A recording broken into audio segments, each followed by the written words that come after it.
All right, the trend is Republicans' friends, so they like to say it, with the jobs market continuing to strengthen here with 213,000 more created. The unemployment rate did tick up a little bit, but for all the right reasons, we are told, since 601,000 Americans decided to try the labor force and see what's going on, what all the buzz is about. Let's get the read from Axios congressional reporter Caitlin Owens, Taxpayers Protection Alliance President David Williams, and the Washington Examiner's Philip Wegmann.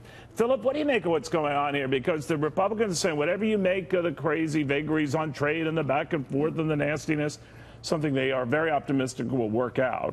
The underpinnings are just fine. And it's those underpinnings that are going to bring other countries, notably the Chinese, to the table to make deals. What do you think? Well, I think it's interesting that we have such an optimistic job report on the same day that Trump fires his first salvos in the trade war. And if this trade war gets nasty, if, the gains of tax reform are wiped out by some of the, negative effects of this back and forth with other nations, I don't think that any amount of deregulation, I don't think, a second Supreme Court justice is necessarily going to be enough to remind Republican voters of the good times. I mean, look, the stocks are up today, but make no mistake, Trump is betting, the U.S. economy and also Republican majorities in both houses on old-timey, discredited protectionist policies. It's a big gamble. What if it works out for him, though, Caitlin? What do you think? We're in an interesting time right now. So when you look at historical trends, typically presidential approval ratings and views of the economy go hand in hand. The economy is doing really well right now. People have a really positive outlook on it. President Trump's approval ratings are not so good. So I think that even if things hold up with the economy, it's still going to be those two numbers, Trump's approval versus view of the economy, that voters have to, those are competing numbers, right? So voters will take both of those into mind, and it's just unclear which one will win out in November. My crackpot theory on this, David, is he who is angriest goes to the polls, or she. And we had a lot of very angry Democrats after the election, and they were just fermenting and waiting for this moment. Now, my view is that there's still a lot of angry folks. I don't want to minimize it, but not as many. And maybe the economy owes to that. Maybe this market that I know can go up or down on a moment's notice, but that it has changed the dynamics a little bit ahead of these midterms. What do you think of that? Well, no, listen, there's been a lot of positive news the last 6 months in particular, ever since the tax cut. I mean, people see more money in their paychecks, small businesses, big businesses are expanding. That's great, but we're hoping that Trump doesn't snatch victory or defeat out of the jaws of victory as he goes to the polls and as we get towards November. And, I'm reminded of that song, Edwin Starr, War, trade wars. What are they good for? Absolutely nothing, because if you look at the that would have been much better had you sung that, but I remember the song quite well, but go ahead. But if you look at the cost of automobiles, if we have tariffs on automobiles, we're going to increase that cost by $4,000 to $5,000. Now, the average family of four got a $2,000 break with taxes this year. So you can wipe that out. If you're a family of four and you need a new car and these tariffs are imposed, that tax cut is wiped out. And I think that's the concern. And the previous commentator was talking about, there's good news now. What about in a few months when the tariffs are in full effect and we are deep into this war? I had a guest earlier, Philip, who was mentioning the Teddy Roosevelt analogy, that's what's going on here. A president who's a populist by design, very different than the traditional Republican here, and that he will find and carve a new way that people will respond to very, very favorably. Now, the jury's still out, I agree, but it's certainly the impact, pro or con, is impossible to discern for November.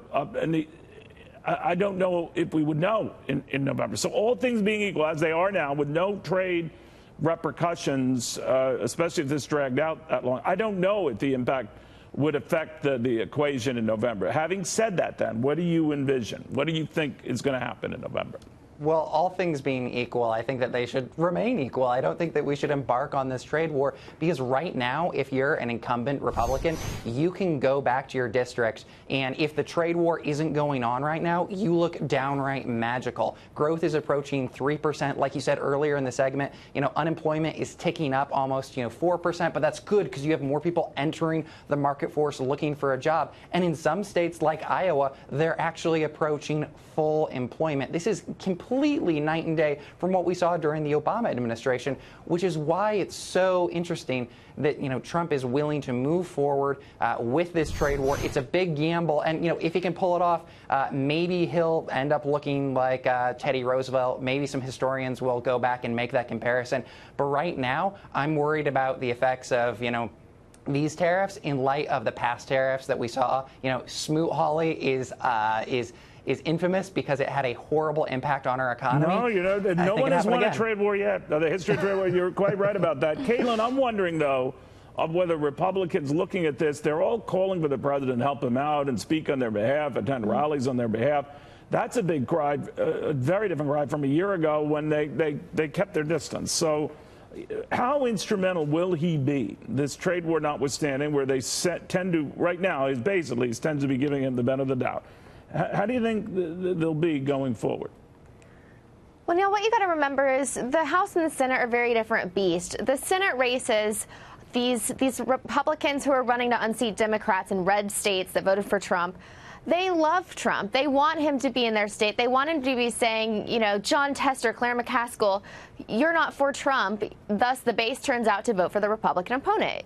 So Trump is still very popular in some areas. The House, on the other hand, in these swing districts, either traditionally purple ones or districts where Hillary Clinton won, yet the Republican won the House seat, Trump is more questionable there. The suburban moms, you need them to vote for the Republican. They don't tend to like Trump. So it just really depends on whether you're looking Senate or House, and then which district. No, you're right about that. But, David, my own, again, another crackpot prediction of mine, always hazardous, is that Republicans will certainly lose, seats in the House. I just don't think enough to tip the balance. I think they'll hang on to it. What do you think?